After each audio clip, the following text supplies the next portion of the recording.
부탁드립니다. 성경에 나오는 여자 중에서 가장 못된 여자로 알려진 사람이 바로 욥의 아내입니다. 굉장히 힘든 고난 가운데 있는 남편 욥을 향해서 차라리 하나님을 욕하고 죽어라 라는 아주 어리석은 말을 했기 때문에 성경에 나오는 여자 중에 제일 못된 사람, 제일 악한 사람, 마치 우리 한국으로 치면은 최순실 그리고 장희빈 같은 여자가 욥의 아내다라고들 그렇게 이야기들 합니다.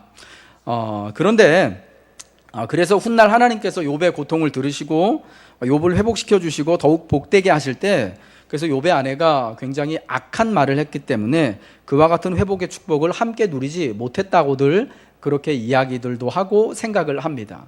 그래서 욥이 그때 이 못된 여자는 떠나고 나중에 욥이 또 좋은 아내를 만나서 또 가정을 이뤘다, 이렇게들도 이제 이야기들을 하더라고요.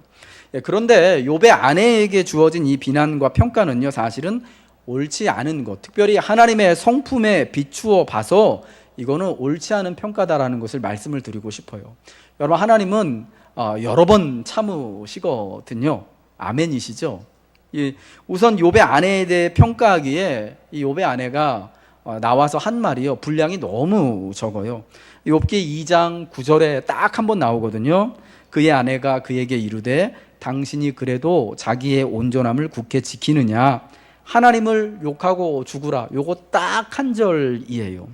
그러니까 여러분, 요 딱 한 번의 실수를 가지고, 딱 한 번의 말을 가지고, 야, 진짜 독한 여자다, 정말 나쁜 여자다, 세상에 이런 악한 사람이 어딨냐라고 말하는 거는 사실은 가부장적인, 죄송합니다 남편 여러분들, 가부장적인 우리 문화에서 봤을 때 도저히 받아들일 수 없기 때문에, 특별히 경건을 제일 놓치는 우리들이 봤을 때 어떻게 하나님을 욕하고 죽을 수 있느냐라고 생각하기 때문에 이 여자가 제일 나쁜 여자로 이렇게 생각을 하는 거예요. 그런데 여러분, 욥의 아내의 말은요, 이 욥기 2장 9절에 나와 있는 게 처음이자 마지막, 너무 짧아요. 게다가 하나님께서는요, 이 욥의 아내의 말에 대해서 별다른 응답이, 반응이 없으십니다. 욥기의 하나님은 어떤 하나님이냐면, 욥과 그의 세 명의 친구들, 대만 사람 엘리바스, 수아 사람 빌닷, 그리고 나아마 사람 소발, 그리고 마지막에 또 젊은 그 친구인 엘리후와 더불어서 얘기할 때, 그들의 이 모든 얘기가 끝난 다음에 욥의 말에 대해서, 그리고 그 친구들의 말에 대해서 마침내 응답하십니다. 그리고 너는 옳고 너는 누구보다 옳고, 욥이 그 세 명의 친구보다 의롭고 그 세 명의 친구들은 욥보다 불의하다라고 평가하시고 정죄하시는, 그들의 모든 말에 대하여서 응답하신다라는 겁니다. 그런데 하나님이요, 이 욥기 1장부터 42장까지 보면은 욥의 아내에 대하여서는 별다른 말씀을 하시지 않으시는 거예요. 여러분, 저는 그 이유가 욥의 아내의 한 말이요, 사실은 평가하기에도 너무 짧은 그런 말이었다라고 생각하기 때문에 하나님이 별다른 말씀을 하지 않으셨다라고 여깁니다. 여러분, 하나님이 욥의 아내의 그 거친 말에 대해서 차라리 하나님을 욕하고 죽어라 라는 말에 대해서 말씀하지 않으셨다라는 것은 그 모든 그 아내의 말을요, 그 욥의 아내의 말을 하나님이 이렇게 다 듣고 수용하셨다라는 것을 또한 의미하기도 합니다. 또한 욥의 아내의 거친 말은요, 사실 하나님을 향해서 비난하고 하나님을 욕한 게 아니라 지금 누구를 향하고 있는 것입니까? 남편을 욕하는 거예요. 사실은 그대가 지금 이런 상황 가운데서도 지금 이 온전함을 지키고 믿음을 지키고 있을 수 있냐, 차라리 하나님이 욕하고 같이 죽자라고 얘기하는 거예요. 이 욥의 아내의 상황이요, 이 욥만큼 사실은 굉장히 힘들고 괴로운, 여러분, 그런 상황이다라는 것을 우리는 먼저 좀 이해를 해야 되고, 하나님 그런 괴로운 사람들의 말을 그 아픈 말을요, 아픈 마음 그 자체로 받고 들으시는 하나님이다라는 것을 우리가 알아야 됩니다. 그러면 정말 하나님 앞에 큰 위로와 은혜를 받게 되는 거예요. 여러분, 종종 우리가 믿는 이 믿음 안에서 그런 이야기 많이 하죠. 아무리 힘들고 어려워도 우리가 감사해야 돼요, 기뻐해야 돼요, 큰 수술을 받게 됐는데, 혹은 아이들한테 큰 어려움이 생겼는데, 남편한테 이렇게 욥의 아내가 욥이 그랬던 것처럼 남편한테 이렇게 너무 큰 이제 비극이 생겼는데, 그래도 감사해야 됩니다. 힘들어도 우리가 기뻐해야 됩니다. 그래야 우리가 힘을 얻습니다. 구원을 얻습니다. 맞는 말이죠. 여러분, 이런 이야기를 많이 듣고 우리가 신앙생활을 하다 보니까 교회 안에서요, 우리의 힘든 것들을 이렇게 자기도 모르게 억누르는, 그래, 힘들 때일수록 감사해야지, 힘들 때일수록 더 하나님을 향해서 믿음을 지켜야지 하면서 어려운 것들을 이렇게 꾹꾹 누르는 것이 있어요. 여러분, 그건 정말 힘들죠. 어디 가서 하소연할 때도 없고, 목사님한테 얘기하면은 이 목사님 기도하라 그럴 거고, 아유, 집사님이 그렇게 말하면 어떡하냐고, 감사해야죠. 힘들어도 꾹꾹 견딥시다, 이런 얘기하니까 너무 속에서 가지고 있다가 쌓여가지고 견딜 수 없는, 여러분, 그런 지경에 있어 보신 적도 여러분 많이 있으시지 않습니까? 그런데 욥기에 나오는 하나님은 어떤 하나님이냐면요, 그런 아픈 상황까지도요, 하나님께 말할 때, 아픈 걸 아프다고 말할 때, 힘든 걸 힘들다고 말할 때, 이 하나님의 사람의 이런 진짜 이 불의와 고통의 세상 가운데서 고난받고 아픈 이 성도의 말을요, 그 애탄의 말을요, 하나님이 경건한 음성으로 들으시고 응답하시는 하나님이다 라는 것을 욥을 통해서, 욥의 아내를 통하여서 우리에게 말씀하신다라는 거예요. 여러분, 욥도 지금 굉장히 힘든 상황에 있지만 사실은 욥의 아내가요, 더 힘든 거예요. 어느 날 하루아침에 집안이 폭삭 망했습니다. 그리고 정말 눈에 넣어도 아프지 않을 새끼들 열이, 우리 아들과 딸들이 하루아침에 다 죽임을 당했어요. 게다가 지금 남편을 보니까 그것도 너무나 힘들고 서러운데, 우리 어저께까지만 해도 정말 존경스럽고 유능하고 그렇게 신실해 보일 수 없고 멋져 보일 수 없는 내 남편 욥이, 여러분, 욥의 아내에게 욥이 얼마나 그동안 멋있었겠습니까?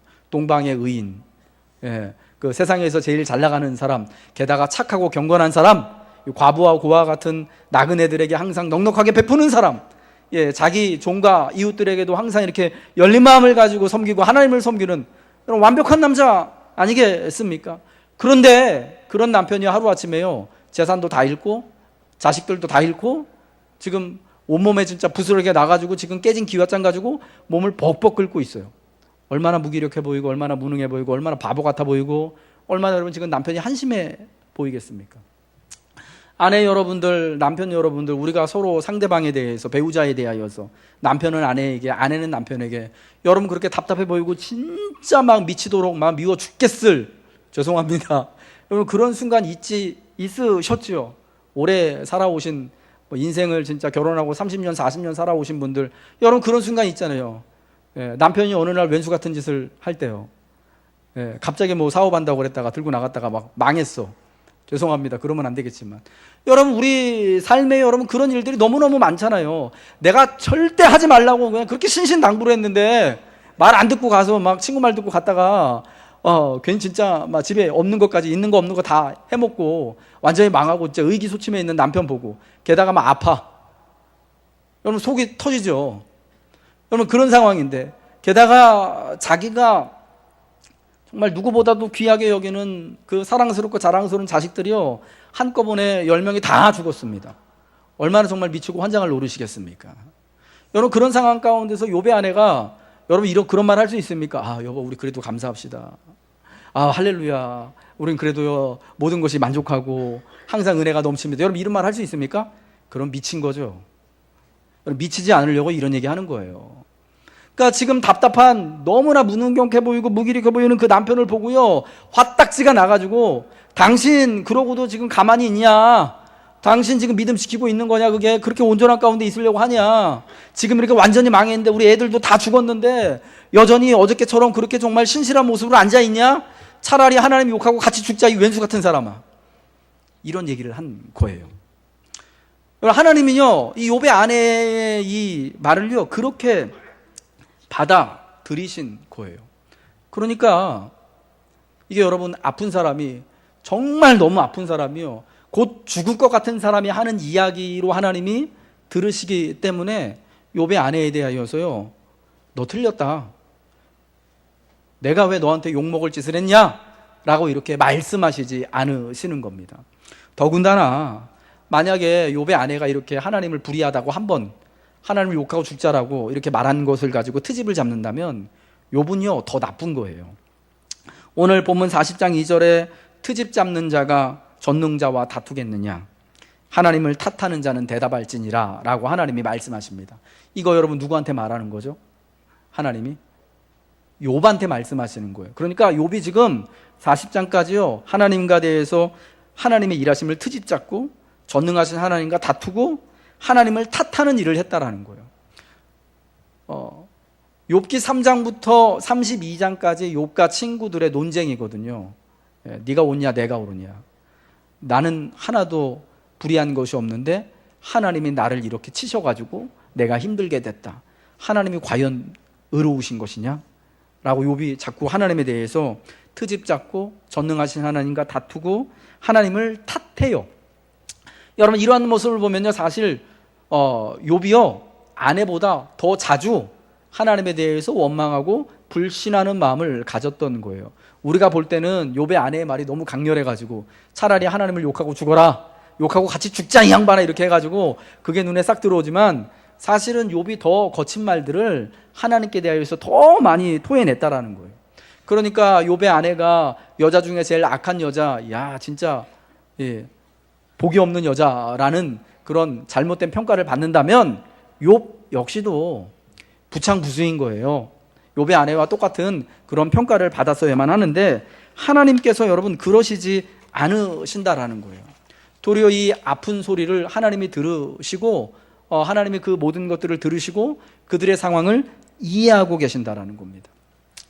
저는 그래서 욥기 전체 1장부터 42장까지의 큰 주제 중에 하나가 바로 하나님께서 듣고 계신다, 듣고 계시는 하나님이시다라는 사실을 말씀드리고 싶어요. 불의한 세상 가운데서 고통받는 의인의 애통과 비탄이 담긴 탄식과 간구를 하나님이 처음부터 다 듣고 계시고 이해하신다는 사실이에요. 설령 하나님 내가 이래가지고 나 정말 죽을 것 같은 상황 가운데 있습니다, 하나님 왜 이렇게 하나님께서 불의하십니까? 왜 이렇게 하나님께서 이렇게 정말 다 이게 다 하나님 탓 아닙니까? 차라리 하나님 욕하고 죽는 게 나을 것 같습니다 라고 말하는 그 음성까지도요 하나님은요 그냥 너 하나님을 욕하니까, 너 하나님께 트집 잡으니까 너 틀렸어 라고 하지 않으시고 이게 깊은 탄식 가운데 나오는 고난받는 의인의 경건한 울부짖음으로, 경건한 탄식과 기도로 하나님은 받으신다라는 거예요. 여러분 하나님이 욥의 아내의 이러한 거친 표현까지도 참고 그저 들으시는 이유가 뭐냐, 지금 그 아내가 욥이 얼마나 아프고 힘들고 괴로운 상황인지를 하나님이 다 이해하고 있다라는 것입니다. 그리고 믿음 없다라고 말씀하시지 않으시고 오히려 여러분 그 솔직한 고백을 하나님께서 믿음의 표현으로 경건한 자의 울부짖음으로 듣고 계시고 그 아픔 가운데 함께 하신다라는 것입니다. 다윗은 시편 51편 17절에서요 하나님께서 구하시는 제사는 상한 심령이다 라고 말합니다. 하나님이 기뻐하시는 경건은 뭐냐, 하나님이 보시는 경건은 뭐냐, 힘든 일이 있는데 괴로운 일이 있는데 여전히 그냥 감사합니다, 물론 감사해야겠죠, 나 하나도 안 힘듭니다, 하나도 아프지 않은 척, 한 번도 울어보지 않은 척, 한 번도 애통하지 않은 척 하고 있는 그런 것이 아니라 아프면 아픈 대로, 울고 싶으면 울부짖고 싶은 대로, 때로는 정말 이렇게 남편에 대해서 욕하고 싶으면 욕하고 싶은 대로 하면서 하나님 앞에 솔직히 자기의 심령을 토해내는 것, 여러분 이것을 하나님은 경건한 일이다라고 말씀하신다라는 겁니다. 여러분 우리는 주로 참아야 된다, 주로 견뎌야 된다, 주로 숨겨야 된다라고들 배워왔습니다. 우리가 너무 은근과 끈기의 민족이라서 그랬는지는 모르겠는데요, 여러분 하나님은 그것만이 경건이다, 그것만이 믿음이다 라고 말씀하지 않으시는 겁니다. 여러분 한 남자와 한 여자가 만나가지고 10년, 20년, 30년 살면서 여러분 늘 좋을 수 있겠습니까? 늘 여러분 하하호 하면서 마음에 되게 안 드는데 근데 항상 감사합니다, 당신 보면서 항상 고맙습니다, 감사합니다, 기뻐합니다, 사랑합니다, 이거 되겠습니까?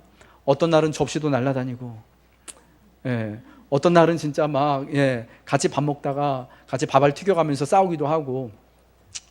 여러분, 이런 게 우리는 굉장히 불의해 보이고 경건치 않아 보이지만 하나님은요, 그 속에 있는 아픈 마음을 보시고 이해하시고 오히려 그런 아픈 상황들을 경건한 모습으로 믿음이 있는 의인의 고난에 찬 탄식과 간구로 받아들이신다라는 것입니다. 그러면 여러분, 성도는 나의 모든 말들을 들으신 하나님 앞에, 심지어 하나님을 욕하고 같이 죽어버리자 라고 말하는 그 간구까지도, 그 음성까지도 들으시고 이해하시는 하나님 앞에 내 심정이 아프면 아픈 대로, 여러분 괴로우면 괴로운 대로, 내 마음이 상하면 상한 대로 간구하며 하나님께 우리를 솔직히 드릴 수 있어야 합니다. 여러분, 이것이 참 경건의 모습이고 하나님께서 기뻐 받으시는, 하나님이 다 이해하시는 그러한 믿음 있는 성도의 모습이다라는 것입니다. 여러분, 그러므로 상한 마음이 있으십니까? 참 언짢은 그런 힘들고 괴로운 일이 있으십니까?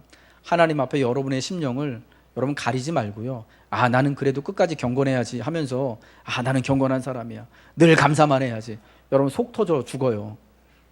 목사가 이상한 얘기를 하는 것 같은데, 하나님 앞에요, 우리 아픈 마음을 탄식하면서 힘든 걸 힘든 대로 내려놓고 하나님 앞에 우리의 감정, 우리의 삶을 솔직히 드리시는 은혜가 있으시길 주님의 이름으로 부탁드립니다. 욥기에서 하나님은요 39장부터 드디어 등장하셔서 말씀하십니다. 욥기 전체가 1장부터 42장인데요 1장부터 32장까지는 욥과 그의 세 친구들이 같이 논쟁을 하는 거예요. 과연 욥이 의롭냐, 하나님이 의롭냐, 그리고 욥이 의롭다면 하나님은 불의하신 거냐. 그 다음에 33장부터 36장까지 엘리후라는 사람이 하나님을 대신하여서 욥에게 하나님을 변호하는 일을 합니다. 그러고 나서 그들의 대화가 끝난 다음에 하나님이 마침내 39장부터 욥과 친구들에게 나타나셔서 하나님이 응답을 하시는 거예요. 그동안의 욥과 친구들의 대화와 간구에 대해서 말씀하시는 거예요. 우리가 이 구조를 보면요, 그 특징을 알 수 있는 게 뭐냐면, 하나님의 응답이요 욥의 간구와 원망의 말에 비해 매우 늦고 그리고 매우 짧다라는 거예요. 전체 42장 중에 하나님이 말씀하신 건 겨우 3장입니다. 39, 40, 41장. 그러나 분량은 적지만 욥기 전체에서 가장 중요한 부분을 차지하고 있어요. 왜냐하면 마침내 하나님께서 욥의 고뇌에 찬 간구를 들으시고 응답하셔서 욥을 마침내 신원하셔서 회복시켜 주시는 계기를 이루고 있기 때문이죠. 여러분, 하나님은 우리의 원망에 찬 기도조차도 믿음의 소리로 들으신다라는 것을 알았습니다. 여러분, 그게 불경건이 아니라 경건한 자의, 고난받는 경건한 자의 한 표현이다라는 것을 말씀드렸습니다. 그분이 우리의 모든 소리를 들으시고 모든 삶의 역경과 고난 가운데 함께 계시기에 응답하신다라는 것은 분명한 사실입니다. 들으신다라는 것은 응답하신다라는 것, 말씀하신다라는 것을 전제로 하는 겁니다. 그럼 여러분, 왜 이렇게 응답을 늦게 해주실까요? 이게 여러분 참 속상하고 답답한 거잖아요. 왜 이렇게 하나님이 말씀을 늦게 하셔가지고 욥이 입술로 범죄케 하시는 거예요. 욥기 1장 22절에요 욥이 그러거든. 욥에 대해서 뭐라고 말씀하냐면, 욥이 이 사단의 시험을 받아가지고 그 많던 재산이 하루아침에 다 없어지고 자기 자식까지도 다 죽은 다음에 주신 분도 여호와시요 취하신 분도 여호와시니 오직 하나님께만 경배를 드립니다 하면서, 그러고 나서 이제 뭐라고 평가를 하냐면, 이 모든 일에 욥이 범죄치 않았다 합니다. 여기까지 너무 은혜롭고 좋은데 그 다음에 욥의 아내가 와가지고 막 하나님을 원망하고 죽자고, 우리 같이 죽어버리자라고 하잖아요. 그러면서 욥이요 참 멋지게 그대의 말이 어리석은 여자의 말과 같소라고 합니다. 우리가 그렇게 범죄하면 안 됩니다라고 아주 우리 그 경건한 사람처럼 이야기를 합니다. 그 다음에 여러분 3장부터가 문제가 되는데, 욥의 친구들이 찾아와요, 욥을 위로하기 위해서. 근데 여러분 그 친구들 앞에서 욥이 얼마나 답답했는지, 아내도 자기를 욕하고 막 같이 죽자고 그러는 상황이니까 얼마나 답답하겠습니까? 찾아온 친구들한테 하소연을 하는데, 내가 아무 잘못한 것도 없는데 이렇게 어려운 일을 당하고 있어. 도대체 하나님이 나의 기도를 들으시는 건지, 하나님이 나를 어떻게 생각하시는 건지 너무 답답해. 그러니까 여러분 친구들이 뭐라 그럽니까? 야, 너 어떻게 그런 얘기를 할 수 있냐? 내가 듣다 못 참겠다. 어떻게 하나님이 불의하고 너가 의롭냐? 라고 하면서 싸움이 붙는 거예요. 여러분, 만약 그때요, 하나님이요, 욥의 아내가 우리 같이 하나님 욕하고 죽자라고 말했을 때 그때 막 등장하셔가지고 야, 너 그래도 말이 좀 너무 심하다, 어떻게 날 욕하라 그러냐 하면서 그때 좀 응답해 주시면 여러분, 이런 좀 불경건해 보이는 표현들 안 했을 수도 있잖아요. 어쩌면 하나님께서요, 욥의 친구들이 위로하러 왔을 때 욥과 친구들이 같이 논쟁을 하기 전에 하나님이 먼저 말씀하셨다면은 여러분, 그런 쓸데없는 논쟁 안 해도 되는 거잖아요. 예, 욥도 하나님을 탓하지 않아도 되고 친구들도 욥에게 대해서 잘못 말해가지고 하나님께 불의한 자라고 책망 안 받아도 되잖아요. 근데 여러분, 왜 하나님이 왜 39장에서 가서야 이 모든 이야기들을 다 뭐 아내한테 거친 말도 듣고 서로 싸우고 부부싸움 한 거거든요. 그리고 친구들하고도 싸우고 그 다음에 가서야 하나님이 늦게 말씀을 하시느냐, 이거예요. 왜 그럴까요, 여러분? 왜 응답이 이렇게 늦어질까요? 좀 빨리 말씀을 주시면 좋은데. 여러분도 하나님께서 내가 진실되게 욥처럼 간구하는데 응답이 늦어지는 것 같을 때 여러분 참 답답하고 힘드시잖아요. 저는 이유가 두 가지 있다고 생각합니다. 첫 번째는 뭐냐, 그 제일 중요한 이유로 하나님이 말씀하실 틈을 욥과 친구들이요 주지 않았어요. 이게 여러분, 저는 되게 이 욥기를 보면서 이게 새롭게 얻은 통찰이에요. 예. 하나님이요, 이 39장부터 등장하셔서 말씀하시는 하나님이요, 욥에게 뭘 자꾸 말씀하시냐면은 욥에게 어떤 말씀하시냐면, 내가 땅에 기초를 세웠고 그리고 하늘의 경계를 정했고 바다로 하여금 땅을 넘지 못하도록 하게 하셨고, 그리고 이제 뭐 하늘에 달려 있는 이 달과 해와 달과 별들, 그러니까 모든 길들과 운행하는 것들을 내가 다 지금도 정해놓고 지금도 하나님의 법을 따라 질서를 따라서 운행하게 하신다라는 거예요. 그 말은 뭐냐? 하나님께서 창세 전부터 계속해서 지금 이 땅의 모든 피조물들을 통하여서 하나님이 하나님 노릇하고 계시다라는 것이고, 하나님이 계속해서 말씀해주고 계신다라는 거예요. 그런데 네가 안 듣고 있었다라는 거예요. 모르고 있었다라는 것을 말하는 겁니다. 왜 모르고 있었냐면요, 하나님께서 왜 그 응답하실 틈을 왜 주지 않고 있었냐, 하나님이 말씀하시는 걸 왜 모르고 있었냐, 자기들끼리만 신나게 얘기를 하느라고요, 하나님이 그 대화에 끼어들 틈을 사실은 드리지 않았던 거예요. 아니, 계속해서 하나님께서 욥의 고난을 통하여서 말씀을 하고 계셨는데 욥과 친구들이요, 하나님에 대해서, 그리고 하나님께서 일하시는 것에 대하여서 하나님을 대신해서 서로 말하고 싸우고 있느라고 옆에 하나님이 계신데도 불구하고 모르고 있었던 것을 이 욥기 전체 구조가 우리에게 보여준다라는 거죠. 여러분, 저도 종종 저희 아내한테 혼나는 게, 옆에서 무슨 얘기를 하면은 제가 TV를 보고 있다거나 집에서 이렇게 소파에 앉아가지고 책을 보고 있으면은 무슨 말을 해도 제가 잘 못 알아들어요. 남자분들 비슷하시죠? 장로님들 그러시죠? 예, 예. 뭐 이렇게 책 보면서 옆에서 막 얘기하는데도 뭐 다 알아듣고 알았어 이렇게 하고 막, 그럼 그렇게 못하잖아요. 남자들이 못해요, 잘. 예, 못하는 게 아니라 사실은 그게 기능이 없는 거예요. 예, 예, 기능이 없는 거예요. 여러분, 오해하지 마십시오. 마음이 없어서 못 들은 척하는 게 아닌데, 그럼 막 열심히 말하다가 보면은 뭐 안 들어, 뭐 모르는 것 같으면은 막 되게 열받거든요. 그래서 막 한마디씩 해요. 도대체 내가 말하는데 듣는 거냐고, 많은 거냐고. 우리 애들도 가끔 그러거든요. 내가 이만큼 말했는데 아빠가 하나도 모른다고. 내가 무슨 말했어? 하고 또 막 확인을 해요. 당연히 모르죠. 여러분, 남자들은 그런 거 몰라요. 욥하고 친구들도 다 남자들이거든요. 자기들끼리 막 열받아가지고 막 서로 얘기를 하다 보니까 주변에 하나님이 와 계신지, 하나님이 말씀하신지 자기들 말하는 거 바빠서, 물론 하나님에 대해서 변명을 해주고 하나님이 불의한 것에 대해서 고발을 하고 하나님을 대신해서 말한다고 말하지만, 열심히 하나님에 대해서 막 떠들어 서로 막 이 5명이서, 욥과 3명의 친구들과 엘리후라는 사람 5명이서 계속해서 신나게 떠들어대는데, 정작 하나님의 말씀은 자기들이 하나님에 대해서 말하느라고 못 듣게 되었던 거예요.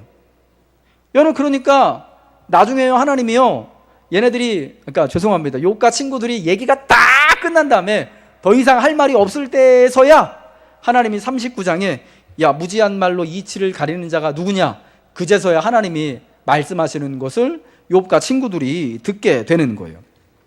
여러분, 오늘 본문 우리가 40장 1절부터 7절까지 봤는데, 여기서 욥이 어떻게 하나님의 말씀을 듣습니까? 3절과 4절 말씀 보십시오. 우리 한번 읽어볼까요? 욥기 3절과 4절. 성경을 펴시고요. 한번 말씀을 띄워주십시오. 읽겠습니다. 시작. 욥이 여호와께 대답하여 이르되 보소서 나는 비쳐나오니 무엇이라 주께 대답하리이까 손으로 내 입을 가릴 뿐이로소이다. 욥이 언제 하나님의 말씀을 듣게 되냐면요, 하나님 나는 비천합니다. 내가 한 번 말했지만 이제는 내가 다시는 더 대답하지 않겠습니다 하고 손으로 자기 입을 딱 가려요. 왜 입을 가립니까? 내가 이젠 듣겠다라는 거예요. 저 말하지 않고요, 이제 하나님 말씀을 듣겠습니다. 여러분, 손으로 자기 입을 가릴 때에서야 비로소 하나님이 말씀하시는 게 들리기 시작하는 거예요. 여러분, 그러니까 하나님께서요 또 계속해서 40장 41장 하나님이 쭉 하나님의 말씀을 들려 주시는 것입니다. 사랑하는 우리 성도 여러분, 우리가 하나님의 말씀을 듣고자 한다면 여러분, 하나님께서 계속해서 우리의 모든 말씀, 우리의 참 이 불의에 찬 세상 가운데 고통받는 우리의 이러한 그 모든 아픈 소리도까지도, 심지어 좀 경건해 보이지 않는 소리까지도 하나님이 다 듣고 이해하시거든요. 그리고 응답을 주시는데 왜 우리가 그 말씀하시는 것을 듣지 못하느냐? 여러분, 주의 말씀을 듣기를 원하신다면, 응답을 듣고자 원하신다면요, 여러분의 입을 이렇게 막아야 되는 거예요. 소리를 줄여야 되는 거예요. 내가 말하는 거를요 좀 멈추고, 할 말이 많죠. 물론 욥처럼 힘든 가운데 있으면은 내 할 말을 좀 다 한 다음에 좀 멈추고 하나님이 말씀하실 수 있도록 앉아서 듣는 시간이 필요하다라는 거예요. 저 시끄러운 친구들 소리도 좀 이렇게 좀 닫아놓고, 같이 어울려가지고 싸우고 논쟁하려고 하지 말고 이렇게 좀 닫아놓고 하나님이 나를 향해서 말씀하시는 하나님의 음성에 귀를 기울이는, 여러분, 그런 시간을 가져야 한다는 거죠.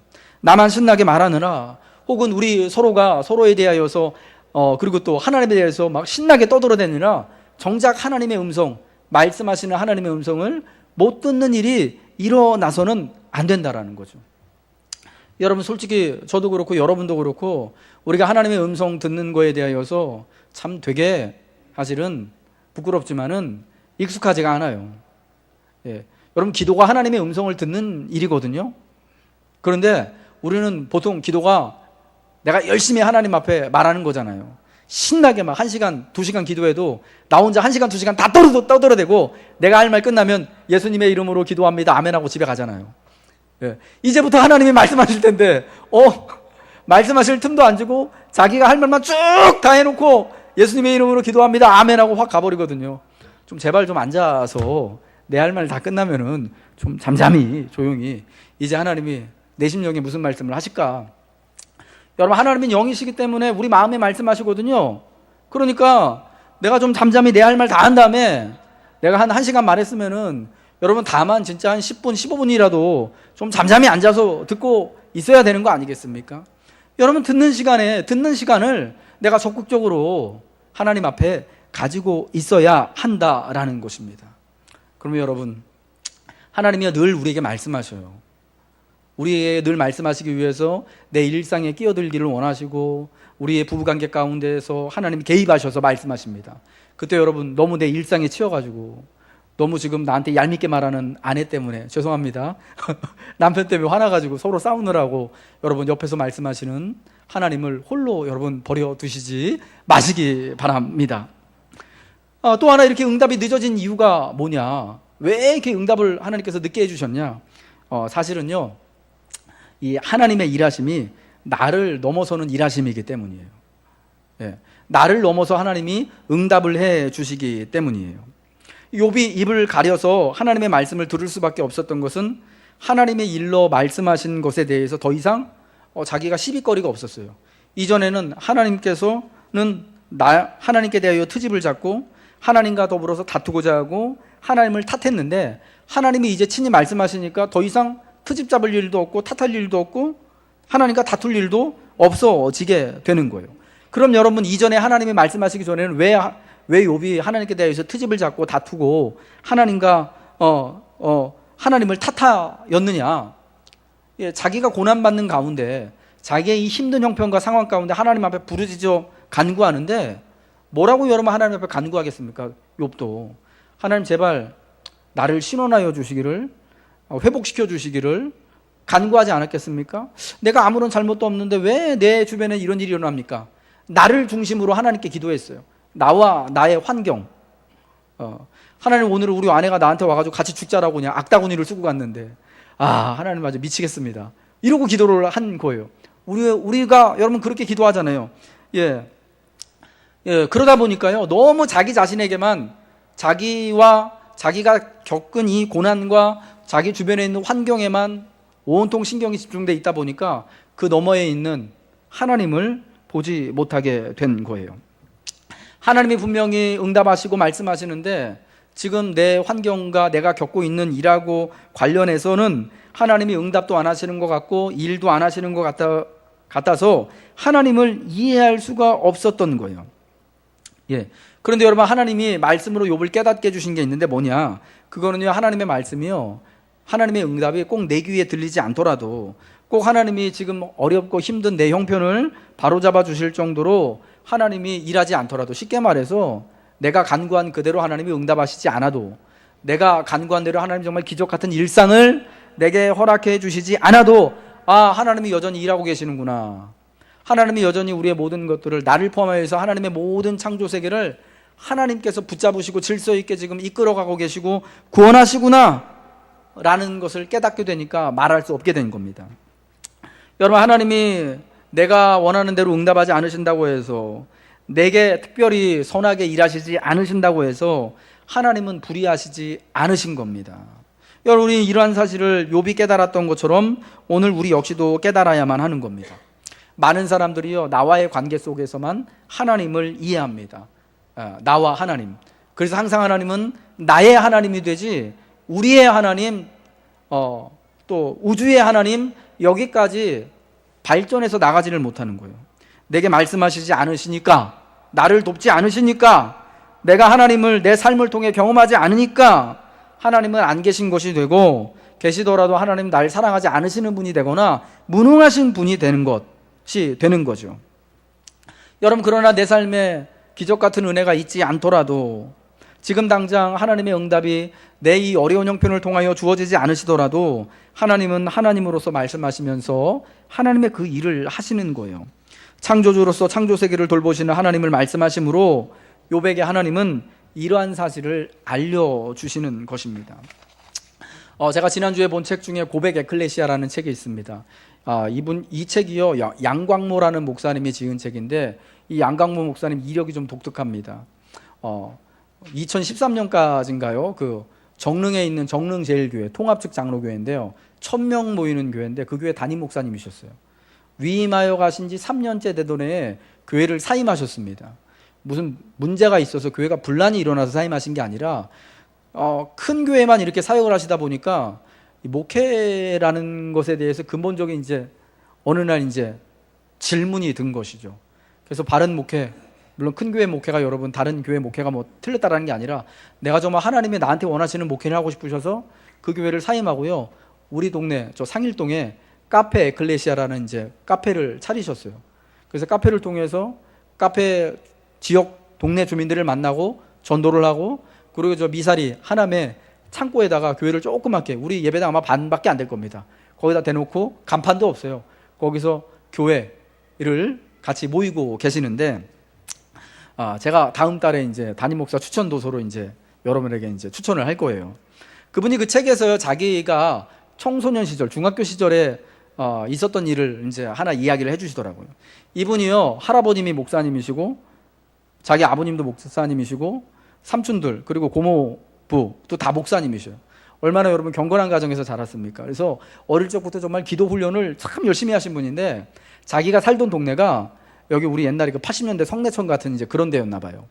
그러니까 비만 오면은 지저분해지고 물 넘치고 물 난리 나는데, 그래서 이 어린 시절에 목사님이 기도를 했대요. 하나님, 제발 우리가 살고 있는 동네가 좀 이렇게 좀 환경도 좀 깨끗하고 근사하게, 또 물난리도 안 겪고 개발될 수 있도록 하나님 또 꼭 응답해 주세요라고 기도를 했는데, 그해 여름 장마가 크게 지고 홍수가 와가지고 그 뚝방촌 밑에가 이렇게 싹 다 쓸려 내려갔다라는 거예요.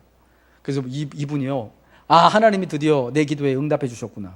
마침내 우리 동네가 이제 깨끗하게 될 수 있는, 개발될 수 있는 호재를 맞았다. 해가지고 막 너무 기쁜 마음에 주일날 빨리 교회를 가고 싶었대요. 빨리 주일날 교회 가서 그 중고등부 전사님들하고 친구들 앞에 자기 기도 응답해 주신 것에 대한 간증을 하고 싶었던 거예요.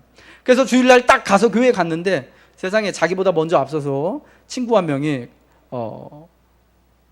이야기를 하는데, 전도사님 이번 주에 장마가 져가지고 우리 살던 집이 다 떠내려갔어요.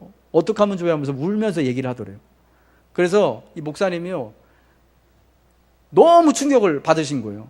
나는 정말 하나님이 내 기도에 대한 응답인 줄 알았는데, 그게 너무 기뻤는데, 세상에 자기가 먼저 그 친구보다 응답이랍시고 간증을 먼저 했다면은, 여러분 그 친구한테 집이 쓸려가가지고 이제 진짜 길 위에 나앉게 된 그 친구한테 얼마나 더 큰 상처가 됐겠어요. 그래서 너무 놀라고 충격을 받았다라는 거예요. 아, 내가 기도한 대로 응답받는 것이 어쩌면 이게 진짜 좋은 것만이 아닐 수 있겠구나 라는 큰 충격과 깨달음을 얻으셨다라는 거예요. 여러분, 우리의 간구와 기도가 기도하는 우리 자신에게는 정말 기적 같은 역사고 하나님의 은혜를 바라는 것이 될 수 있습니다. 그러나 동시에 내게는 기적 같은 은혜가 다른 사람들에게는요, 다른 관점으로 봤을 때 욥이 당한 재앙과 같은 고통과 커다란 시험이 될 수도 있는 거예요.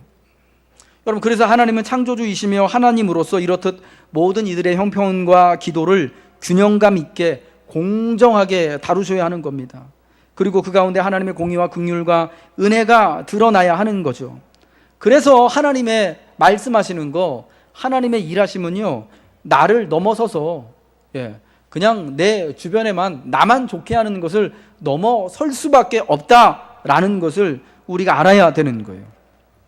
욥이요 38장까지 하나님에 대해 원망의 마음을 갖고 하나님께 대한 트집을 잡고 다투려 하고 하나님을 탓하였던 것은 자기 주변에 일어난 일들만을 보고 있었기 때문에 그런 거예요. 내가 갑자기 하루아침에 거지가 되고 하루아침에 망하고 하루아침에 자식들 다 죽고, 물론 그런 일이 일어나면 안 되지만요, 어느 날 아내가 나한테 와가지고 같이 죽자고 막, 어저께까지는 그렇게 다정하고 남편을 존경하는 아내였는데 오늘 그 환경을 보고 막 저주를 퍼붓고 막 그렇게 하니까 얼마나 힘듭니까? 그러니까 하나님에 대해서 여러분 그런 마음이 드는 것도 너무 자연스러운 거예요. 여러분, 그런데 이제 39장부터 말씀하시는 하나님을 보면서, 야, 하나님이 사실은 나의 이 환경을 다 넘어서 일하시면서 우리를 다루고 계셨구나, 일하고 계시는구나 라는 것을 깨닫게 될 때 그제서야 하나님을 탓하는 것을 멈추는 거예요. 하나님과 다투려고 하는 것, 트집 잡으려고 하는 것을 멈추고, 하나님, 이제는 내가 한 번 말하였지만 이제는 내 입을 가리고 하나님 말씀만을 듣겠습니다 라고 고백하는 거예요.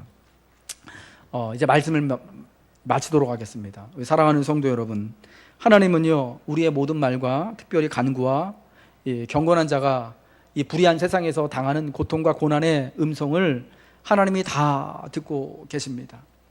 여러분, 때로는 그래서 우리가 그 힘든 것이, 그 상황이 너무 힘들어서 아픈 사람이 아픈 마음을 가지고 아픈 말을 하거든요. 내가 진짜 힘들어서 너무 어려워서 아파서 못 살아 죽겠어. 여러분, 이런 말들을요, 경건하지 않은 말로 너 참 어떻게 나에 대해서 비난할 수 있냐, 이렇게 받아들이시지 않고요, 참 아프구나, 힘들구나, 괴롭구나, 이해한다, 그것을 여러분 믿음의 말로 경건한 고난받는 의인의 음성으로 하나님이 들으시고 말씀하시는 것입니다. 여러분, 우리가 힘들고 아플 때 하나님 앞에 우리의 아픔을 여러분 누가 위로해주고 알아주실 수 있겠습니까? 오랜 동안 살아왔던 아내조차도, 남편조차도 여러분 그것을 이해할 수가 없어요. 그러니까 같이 죽자라고 여러분 얘기하는 거 아니겠습니까? 오직 우리 하나님 앞에 우리의 아픈 마음을, 힘든 것이 있다면, 아픈 부분이 있다면 하나님 앞에 드러내놓고 마침내 하나님께서 또 하나님의 뜻 가운데 우리를 신원하여 주실 것을, 나뿐만 아니라 내 주변의 모든 세계뿐만 아니라 하나님이 다스리시는 이 모든 세상과 모든 것들을 마침내 하나님께서 구속하여 주시고 새롭게 하여 주시고 또 위로해 주실 것을 기대하면서 간구하시기를 주의 이름으로 부탁을 드립니다.